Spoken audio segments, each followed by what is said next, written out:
JCBയോ ക്രെയിനോ ഇല്ലായിരുന്ന കാലത്ത് പണി കഴിപ്പിച്ച പാറയ്ക്ക് മുകളിലെ ഒരു പാറ കൊണ്ട് തീർത്ത ഒരു ക്ഷേത്രമാണ് ഇന്ന് ഞാൻ നിങ്ങൾക്ക് പരിചയപ്പെടുത്തുന്നത്. ശ്രീ ചക്രപുരം ശ്രീകൃഷ്ണസ്വാമി ക്ഷേത്രം. ഈ ക്ഷേത്രം തിരുവനന്തപുരം സിറ്റിയിലെ തിരുമല എന്ന സ്ഥലത്താണ് സ്ഥിതി ചെയ്യുന്നത്. ഒരു ഒറ്റ പാറക്കല്ലിന് മുകളിലാണ് ഈ ക്ഷേത്രം സ്ഥിതി ചെയ്യുന്നത്. ക്ഷേത്രത്തിനുള്ളിലേക്ക് കയറി വരുമ്പോൾ ആദ്യം ധർമ്മശാസ്താവിൻ്റെ ഒരു പ്രതിഷ്ഠ നമുക്ക് കാണുവാൻ സാധിക്കും. എല്ലാം പാറകളാൽ തീർത്ത മനോഹരമായ ഒരു ശില്പചാരത്തെ നമുക്ക് വീക്ഷിക്കാവുന്നതാണ്.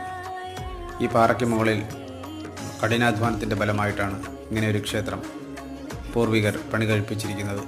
തിരുവനന്തപുരം സിറ്റി മുഴുവനായി നമുക്ക് ഈ പാറയ്ക്ക് മുകളിൽ നിന്ന് കാണുവാൻ സാധിക്കും. ഈ ക്ഷേത്രത്തെക്കുറിച്ചുള്ള പൂർണ്ണമായ വിവരങ്ങളടങ്ങിയ വീഡിയോ ലിങ്ക് ഡിസ്ക്രിപ്ഷനിൽ നൽകിയിട്ടുണ്ട്. അത് മുഴുവനായും കാണുക. വീഡിയോ ലൈക്ക് ചെയ്യുക, ഷെയർ ചെയ്യുക. ദേവലോകം എന്ന ചാനൽ സബ്സ്ക്രൈബ് ചെയ്യുക.